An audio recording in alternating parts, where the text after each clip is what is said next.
Hey, everybody, this is Rustin with Metalholic and the Examiner, and today we have with us the legendary Rudy Sarzo of Ozzy, Quiet Riot, Whitesnake, Dio, Blue Oyster Cult, and Animetal USA, and a whole bunch of others I just don't have time to list, or we'll never get to talking. How are you doing, man? I'm doing terrific. Hello, Boise. Hey, I love Boise. You know, one of my favorite songs, Leonard Skinner. Yep. It's great because I've been to Boise and I played there, so I know exactly what they're singing about.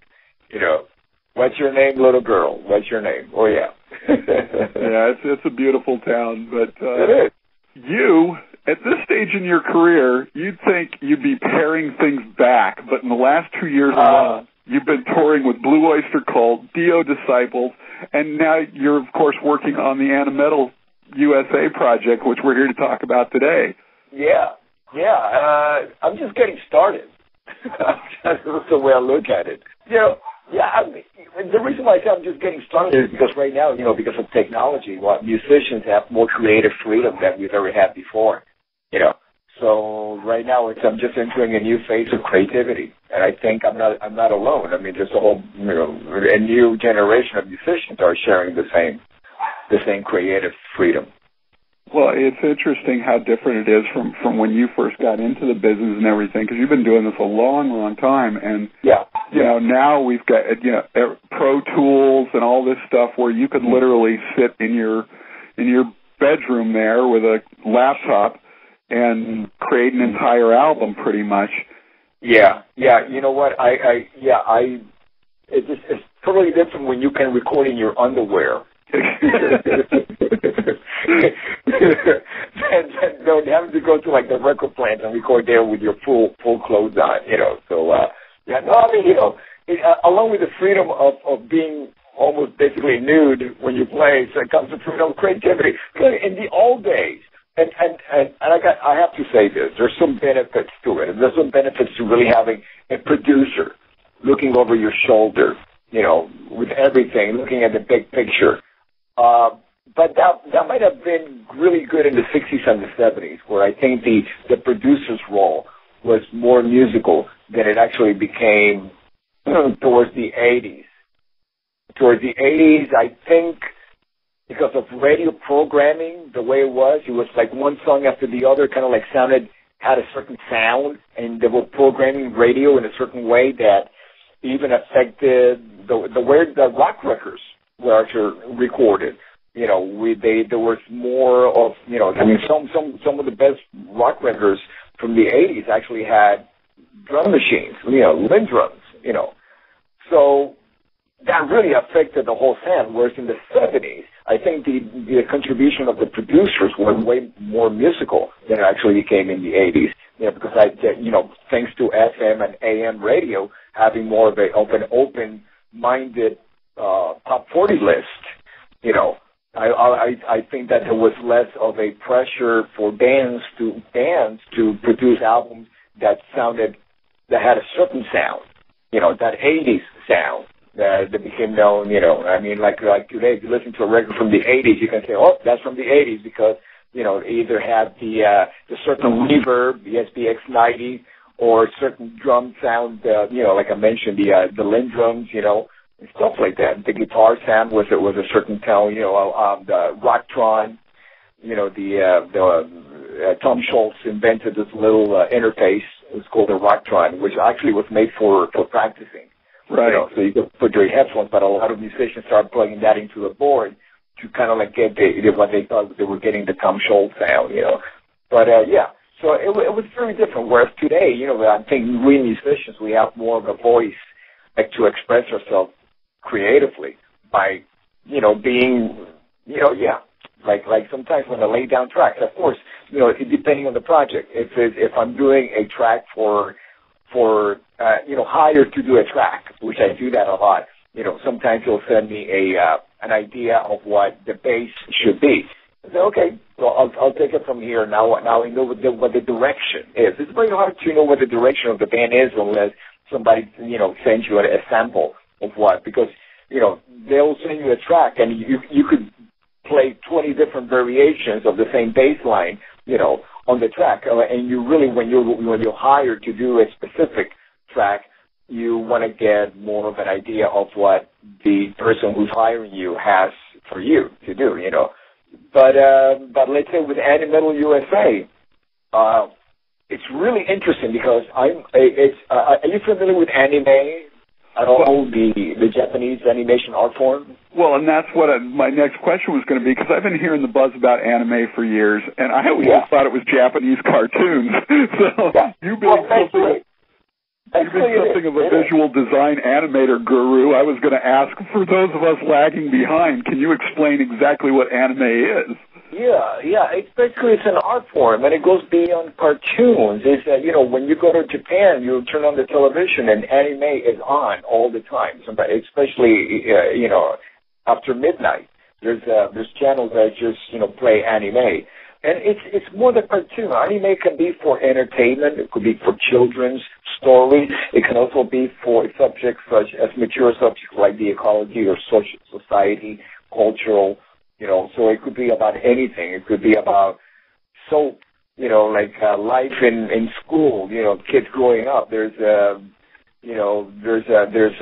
track on our album called Touch, which is actually about a baseball team. This three-way love affair of a high school baseball team going in between the girl who's the coach and two brothers, you know, stuff like that. So it's not really like you know, we grew up watching Yogi Bear and the Flintstones, and, you know, which is pretty much, you know, there's some logic to it. You know, with, let's say, the Flintstones, you know, or let's say Yogi Bear is the bear. Okay, he talks. Okay, but then he lives in Yellowstone Park. You know, so that makes sense.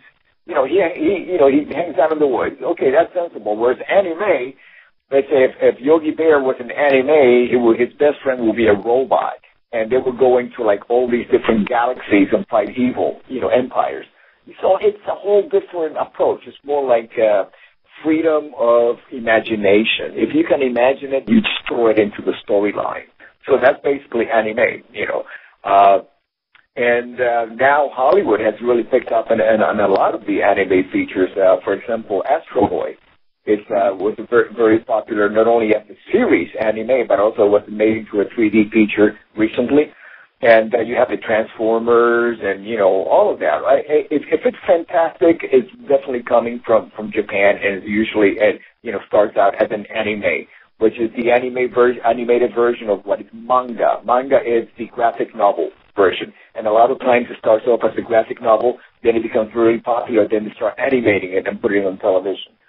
So so getting back to Animetal USA, what we do as a band is we perform the theme songs from popular anime series as a speed metal band. We do speed metal versions of it. And it's really interesting because when each guy in the band, we're superheroes, of course, because we are part of the anime world. And we wear costumes and kabuki makeup because it's very Japanese-centric. So the whole concept started about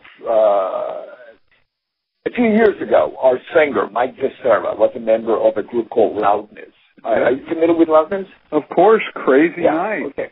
Yeah, there you go. As a matter of fact, okay. Crazy Night. So Mike was living in Japan for about 3 years, and he became a huge fan of anime. So about a year and a half ago, he got it together with our record company in Japan, Sony Music, and talked about reviving the concept of the original Animetal, which was more of the Japanese. All members were Japanese. It was very Japanese-centric, but reviving that concept and naming it Animetal USA with a focus of being more of a global appeal to the band. You know, musicians who have been, you know, known are, you know, not only in Japan, but have had bands that have, you know, tour and release albums around the world. So I got the call to join the band, and of course I embraced the whole concept completely because, you know, first of all, not only do I love anime, but also I am a 3D animator. Right. So I mean, to me, anime is the most, you know, influential,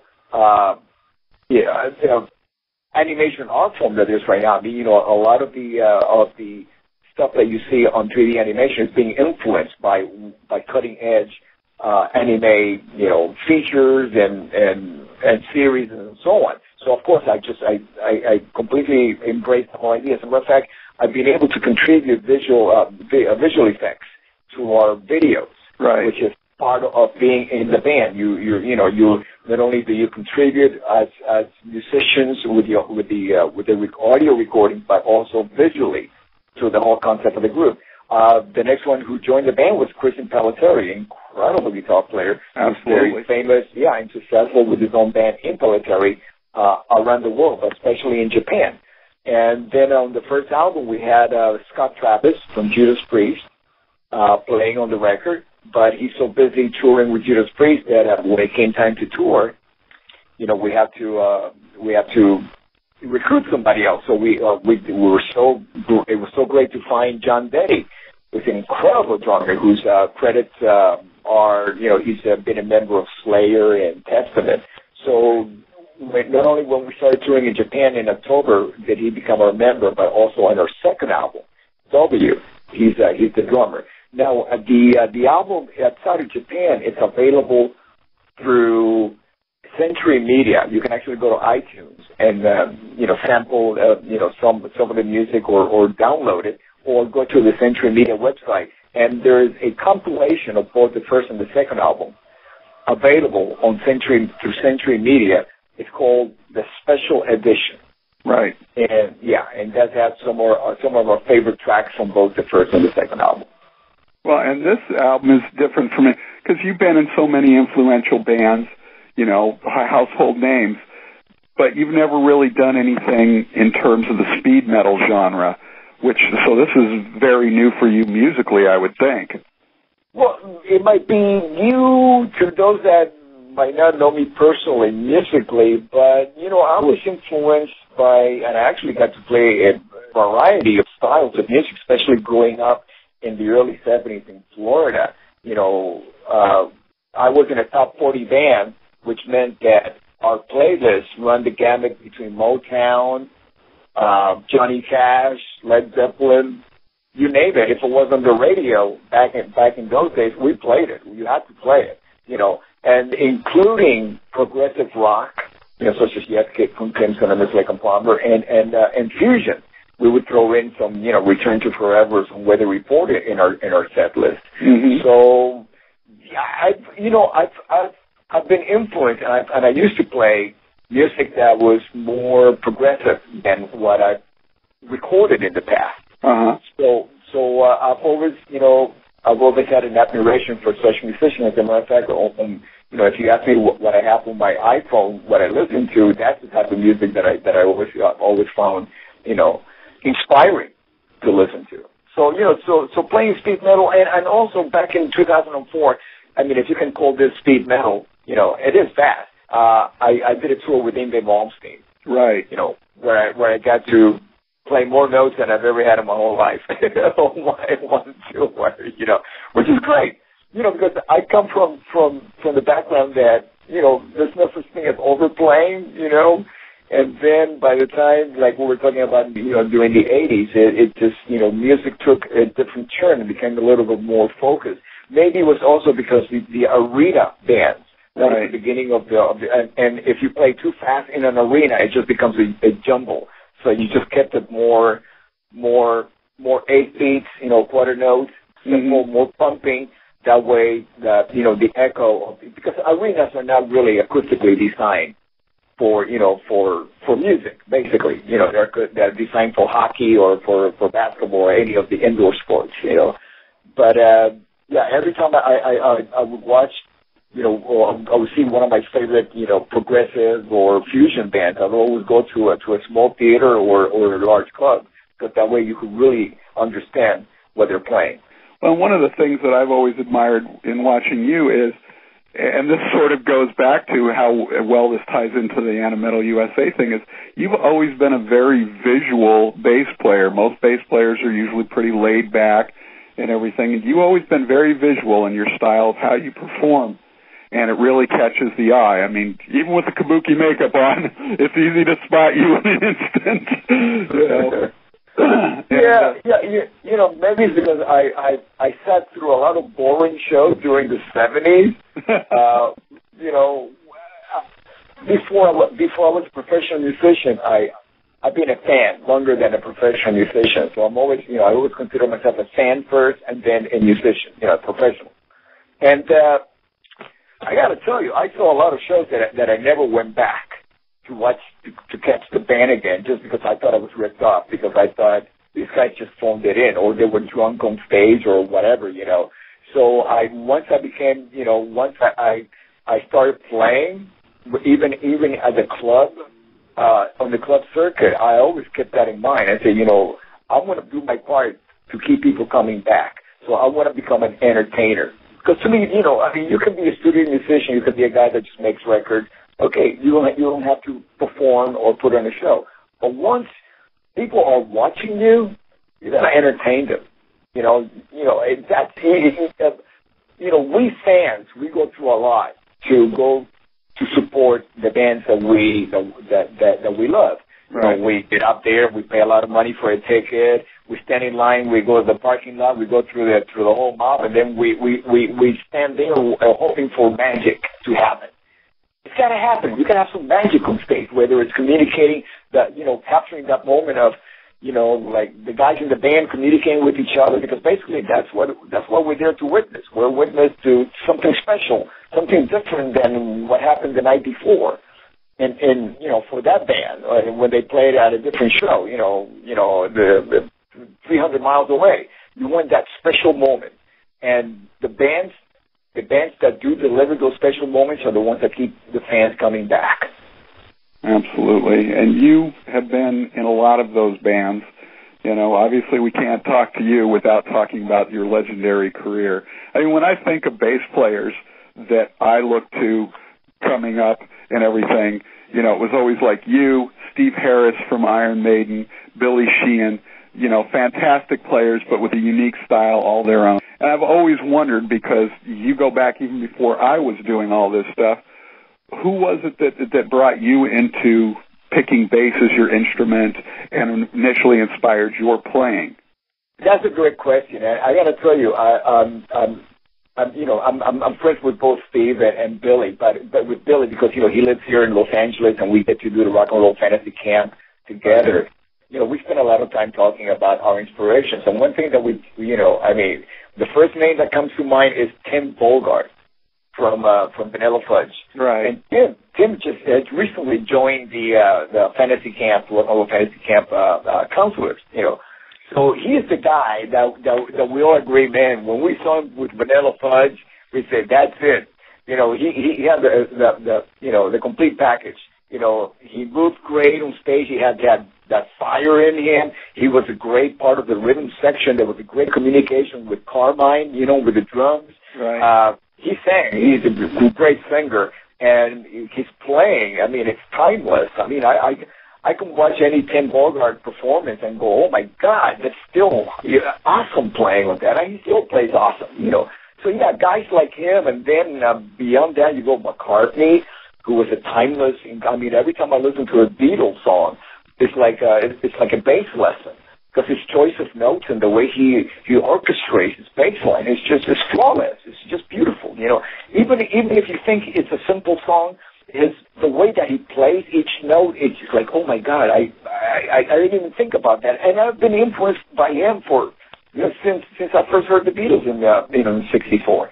And beyond that, you have like James Emerson from Motown, incredibly influential bass player, Carol Kay, who was part of the Wrecking Crew, who recorded a lot of the Beach Boys songs and everything that came out of L.A., and then you have guys like Chris Squire, John Entwistle, and, right. The list goes on and on, Jack Bruce. But to me, Jaco Pastorius, Stanley Clarke, but to me, every time I mention a great bass player, there's always a great drummer that it's part. And I think you cannot be a great bass player unless you're playing in a great rhythm section.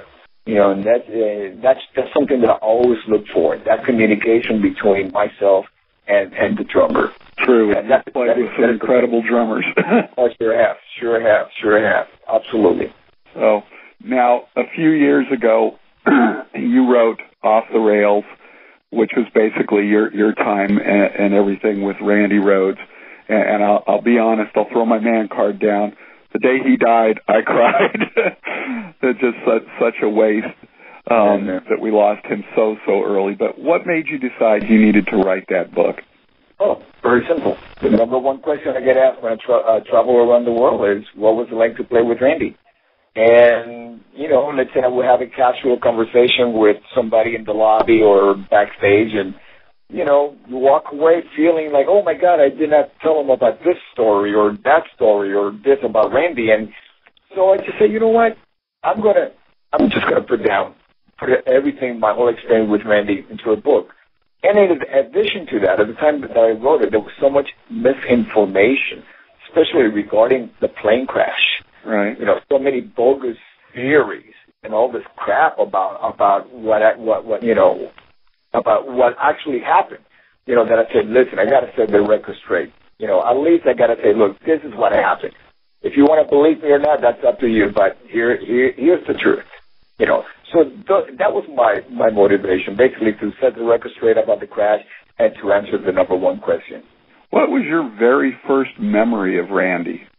My very first was I would say I saw Quiet Riot a few months before I actually got to join the band. Upon my arrival in L.A. in the mid-'70s, right. I went to a club and they were performing, and not only was it about Randy, but it was about the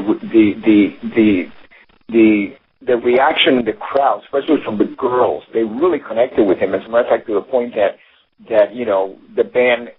the band visually had a certain concept about him. They had a certain look, and Randy's character wore a bow tie, a polka dotted bow tie, and the whole front of Randy's, when he would stand on stage, all the girls had polka dotted bow ties too. They were part of the Quiet Riot fan club, and I thought, these guys are really an arena band that just happens to be playing in this club right now. But these guys, they know what they're doing. They know what they're aiming for here. Quiet Riot was never really a club band, especially, I would say in those days with Randy and then later on with Mental Health. It was really an arena band that was not playing in an arena yet, but they were kind of like, going in that direction. That was part of the journey, starting off in the club and then, winding up playing arenas. A year after we lost Randy, you played as part of Quiet Riot on one of the biggest festivals of all time, the US Festival. What's your memory of that experience? Okay, there's two memories. There's the memory of actually watching the currently released Quiet Riot at the US Festival. It just came out like a few months ago, after 30 years, right? On DVD. Looking at it is completely different from actually being there. Because being there, you get to see the whole backstage thing. And what happened was we have been on tour with Scorpions. We actually did like a 3-week warm-up tour to the US Festival because they have been off the road for a while. Right. So we opened up for them, and we went basically through the Midwest doing some, going down from Duluth all the way down to Colorado. And by the time we got to Denver, we played for the promoter was Barry Fay from Fayline, who actually, at the time, he's the one who was coordinating the whole US Festival. So somebody dropped out of the metal lineup of that day, and there was an open. So he asked us, listen, would you guys like to play? Do that, So, of course, we accepted it, and but it was like in the middle of our touring. So when we decided to do it, we sent our road crew ahead with our equipment to go to the next gig, and we just flew into town. It was kind of like in and out, total guerrilla warfare. We arrived, and we just played, got up on stage with rented gear, and my backline did not work. I didn't even have a bass tech with me. It was basically our road manager helped us out, and actually he got in the way, and he just, back, 30 years ago, guitar tuners were different. They were not automatically calibrated like you have them today. So the calibration was off. So when you listen to Mental Health and Come on Feel the Noise, you're gonna, if you notice, my guitar my bass guitar is tuned with me, but not with Carlos. So it has this chorusing effect to it. So it's not really an effect. It's my bass is out of tune with the guitar, but it's in tune with itself, So that's my recollection of Oz Festival. Now I can actually enjoy and look back and say, wow, that was awesome. Back then, while I was playing, it was a total nightmare. My backline did not work. Fortunately, the guys who were doing the monitor system was Tasco, and they were all the guys that I already knew from playing with Ozzy. There was the same road crew, so they helped me out. They actually pumped my bass through the monitor system, which actually didn't sound too bad, but it was not but it was not really the backline, So it was rough. It was rough, but then again, it's such a significant performance for us that I actually get to enjoy it better now today than I did 3 years ago while I was actually playing it. Right. Well, and of course, with all that, I mean, that was when the whole Hollywood, LA metal scene really took fire. But it was you guys with the success of "Come On, Feel the Noise," which you didn't even want to cover at the time, that blew up, became the platinum album that it was, and really set that whole scene on fire. Yeah. Well, I mean, somebody had to do it. And, if it wasn't us, it would have been somebody else, But I'm just glad that it was us, because it gave us the opportunity to, basically, bust the doors wide open for everybody else. But, it's really interesting because right before Randy joined Ozzy, I was playing, Quiet Riot with Randy and Kevin and Drew Forsythe. And in the same circuit, you had Dokken, you had Motley Crue. What else did you have? You have Rat. Right. different versions of the band, but basically the same content, the same people. But we were all fighting for the same record deal that did not exist because the last rock band in the late 70s to get signed out of LA was Van Halen. After Van Halen, they just shut the doors, and everything else that they signed was basically new wave or punk bands like the Knack and the Motels and X and Devo and stuff like that. So we were all fighting for that one record deal that basically, we got, I was still playing with Ozzy when I went in to record one song for what became Metal Hell. That was Thunderbird. That's a tribute to Randy. And I just happened to know the song, and I had played the song with Kevin while I was playing with him and the band that he named Dubrow, and right before I joined Ozzy.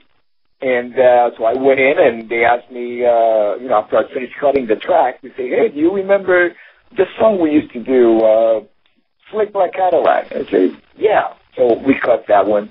Then we did, do you remember Love the Bitch? Yeah, let me go over a couple of times. Yeah, we cut that one. And there was another song, but by the time I left that session, I had cut like 4 or 5 songs already. And it wasn't until later on that I came back and I overdubbed over Tony Cavazzo's bass line of Come On Feel the Noise, which I never even heard, but I knew that he had recorded Come On Feel the Noise because he did it the same day that I recorded the other 4 tracks, at Pasha Studio. So I just put my own spin on the song. I had never heard Come On Feel the Noise before. I mean, this is 30 years ago. Right. It wasn't like today. If you need any reference, you just you Google it, you go to YouTube, you listen to the original. That's the way it goes. No, I mean, back then it was like, okay, well, I'm going to play what I think should be the bass line. This is it. So that's what I played on it. It wasn't until like later on when the album came out that a fan gave me a Slate version. I was like, oh, wow, this is totally different. But I'm glad that we did it our own way. You just want to make it your own. Well, also, obviously, from Quiet Riot, Kevin Dubrow, always that big grin on his face and everything, but we lost him a few years back as well, and I don't know why, but in always watching him through the years, I always got this sense of tragedy about him, like there was something inside him that was eating at him that he couldn't seem to fill a hole. What's your memory of Kevin? That's an interesting observation, and, even from somebody like myself who I was a member of Quiet Riot into 2003, and I believe he passed away in 2007. So it was like 4 years in between. And this is something that, being in the band with him, from the 80s, actually living with him. I used to live. I was living with him the day that I got the phone call from Ozzy to come on audition, for the band. So we have a long history. I don't know. It's an interesting observation, but he was a very private individual, and if there was something going on, I don't know. I think he just pretty much kept it to himself. He was. It's amazing because we used to spend a lot of time, especially when I was living with him, before Mental Health and anything. When we were just like local musicians. And he's a huge rock and roll fan. That's one of my biggest memories. Was always listening to music in his car. He was like, crank it up and just like, he's one of those guys that actually became a singer because he was a fan, and he was trying to to emulate people like Steve Marriott from Humble Pie or Freddie Mercury. Or Rod Stewart, he was a fan, and I always thought that he had much more to contribute than just using certain references in his head about, I want to sing this song like such and such, and it would always come out pretty much like Kevin, right? But in his mind, he was being somebody else, and I thought he was pretty original. Even when he was singing Come On Feel the Noise, which was the producer suggested that song because of its similarity and its vocal range to Noddy Holder, I thought Kevin did a very original take on the song. Right. Yeah, he was a great rock and roll singer. I mean, one thing is nevertheless, he had a great voice for singing rock and roll, but there's a lot of guys who have great voices and can't really rock. They will croon, and Kevin was definitely a rocker. Great rock and roll singer. Well, I've stolen you for quite a while, so I better let you go. But last thing before we get out of here, obviously, you're one of the few people that can actually say you got to sing, or you got to perform with both Dio and Ozzy. Yeah, not many people have that honor. It's totally an honor and a privilege. Give me one quick memory from each of them. One cold boy. There's no such a thing. Oh my God! I mean, you're looking at two. The thing that it's imagine how significant each one of them is, and how different that their contribution to the same band completely changes the band. Right. Like Ozzy's contribution with Black Sabbath sets Black Sabbath apart from Ronnie James Dio's contribution to Black Sabbath. So that's how powerful each individual is, in their own way. I mean, the Ozzy era of Black Sabbath had a certain sound, obviously because of his voice. And once Ronnie James Dio came in, it was a different band. He could have been called something. As a matter of fact, at the end, it was called Heaven and Hell. Right. And people accepted and embraced the idea because it was so different from the Ozzy version of Black Sabbath. So that shows you the contribution and the significance of each individual as a singer. That is the best way that I can, put the short version of what they each mean to me. Ozzy was my mentor. I first played with a band 30 years ago. As a matter of fact, there's the Speak of the Devil DVD had just been released through Eagle Rock Entertainment, and there's a confusion about that because there's Speak of the Devil, us performing live in California at Irvine, the last show of the Diary of a Madman North American tour. That was actually broadcast 1982 Halloween night on MTV. That was the show. Then there was another Speak of the Devil that became the CD release of the same band recording Black Sabbath Ozzy era songs. So there's a bit of a confusion of that. So with Ozzy was definitely a mentor. I learned a lot from him, and it was interesting because I also was mentored by Ronnie. And one of the things that I really take away from my experience with Ronnie was, even towards his last days, he was creating. He was making music. You know, we were actually working on Magica 2 and 3 at the time of his passing. And he was also working on More Heaven and Hell, you know, track. And I learned that even today, you know, where a lot of musicians decide not to make records because they feel that, you know, it's going to get pirated and it's going to be stolen and stuff like that, that it's our responsibility as musicians to keep music growing, moving forward, to make music because we are musicians, not because, you know, with any preconceived notion that our music is going to be stolen. You know, it's a moral decision or responsibility for the fan to buy it, but we have no control over that. The only thing that we musicians have control about that is to create it. Just let the fan make their moral decision of what they're going to do with it, you know. But it's a must as musicians, as fans, because before we were even musicians, we were fans. We're fans first. We're fans of music. We love music. We appreciate music. Music, it's like, to us, it's like breathing. You know, from a fan point of view, and from a